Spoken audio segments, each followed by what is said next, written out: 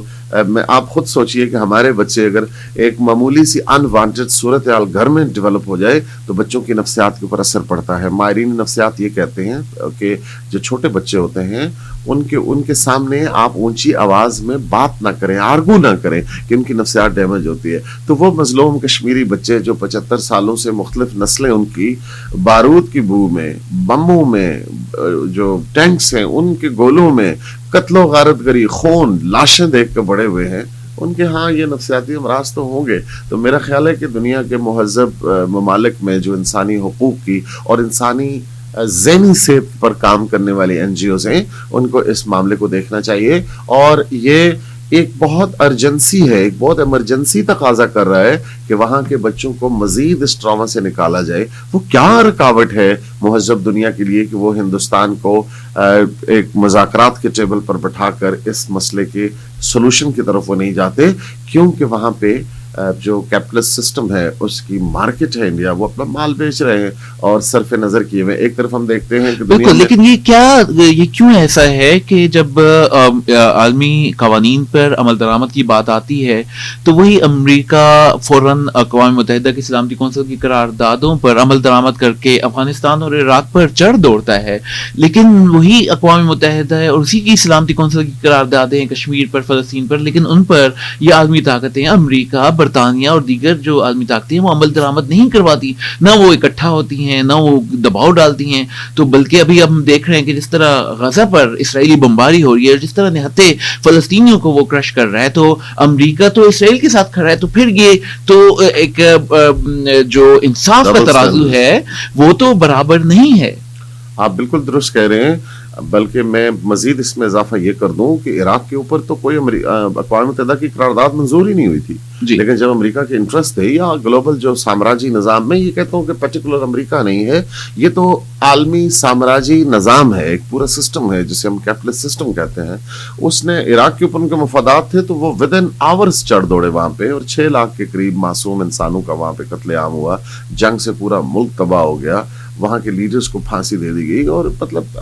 مفادات کی بات تھی. اور دوسری طرف آپ دیکھیے کہ وہی یونائٹڈ نیشن کی 18 ریزولوشنز ہیں جو کشمیر کے اوپر پاس ہو چکی ہیں, اور وہ کوئی ایسی ریزولوشن بھی نہیں ہے کہ جس میں جنگ کرنی پڑے, جس میں کوئی بہت بڑا دنیا میں خوفناک جو ہے وہ آپ کو ایکشن کرنا پڑے. سمپل سا مطالبہ ہے. دنیا بھر کی ملکوں میں یہ ڈیموکریسی جو ہے, لوگوں کو ان کی مرضی کے ساتھ رہنے کا حق, دنیا کا ہر کانسٹیٹیوشن, ہر مہذب ملک کا کانسٹیٹیوشن, ہر انٹرنیشنل باڈی کا چارٹر جو ہے وہ یہ گارنٹی کرتا ہے کہ لوگوں کو ان کی مرضی سے رہنے دیا جائے. تو جب کشمیری, اب دیکھیں نا, پاکستان کا یا کشمیریوں کا یہ مطالبہ ہی نہیں ہے کہ آپ اگر کل خدا نخواستہ کشمیریوں کی اکثریت, جو کہ یقیناً غلط بات ہے, ایسا ممکن نہیں ہے کہ وہ انڈیا کے ساتھ جانا چاہتی ہے, تو دیٹس فائن. اقوام متحدہ اگر وہاں پہ پلیبسٹ کرواتی ہے اور وہاں کے لوگوں سے پوچھتی ہے, تو میرا خیال ہے کہ وہ اگر پاکستان کے ساتھ شامل ہونا چاہتے ہیں, ایٹ لیسٹ ان کا یہ بنیادی جو مطالبہ ہے, یہ جو بنیادی ان کا رائٹ ہے, رائٹ آف سیلف ڈٹرمنیشن, یہ ان کو دیا تو جائے. لیکن وہی بات ہے کہ ہے جرم ضعیفی کی سزا مرگ مفاجات. میں اکثر کہتا ہوں کہ کون منکر خدا کی ذات کا ہے, مسئلہ صرف اقتصادیات کا ہے, اور سرمایہ داری جو ہے وہ اپنے اقتصادی پیرامیٹرز کے اوپر کھڑی ہوتی ہے. وہ اپنے مفادات کے لیے دنیا میں جنگیں کرتی ہے, وہ اپنے مفادات کے لیے دنیا میں جنگوں کو برداشت کرتی ہے, وہ اپنے مفادات کے لیے دنیا میں انسانوں کے قتل عام سے صرف نظر کرتی ہے. انفارچونیٹلی جس دنیا میں ہم رہ رہے ہیں یہ ایک کیپٹلسٹ اسٹرکچر ہے. ایک طرف ایک ہمیں میڈیا کے ذریعے سے اور جو دیگر آؤٹ لیٹس ہیں, سوشل میڈیا دیگر, اس سے ہمیں بتایا جاتا ہے کہ ایک جو پرندے کا بچہ سڑک کراس کر رہا ہے تو بڑی مہذب دنیا وہاں کھڑی ہو جاتی ہے کہ بہت اچھی بات ہے, لیکن وہ کشمیری انسان ہے, وہ اشرف المخلوقات ہے. وہ 75 سالوں سے ایک بنیادی بات کا تقاضا کر رہے ہیں کہ ہمیں اپنی دھرتی کے اوپر اپنی مرضی سے رہنے دیا جائے. This is called self right of self determination. This is what plebiscite is. تو ان کو ان کا حق دے دیا جائے, ان کو پوچھ لیا جائے وہ کیسا نظام چاہتے چاہتے ہیں, وہ آزاد رہنا چاہتے ہیں. دیکھیں کہ ان کا صدیوں سے,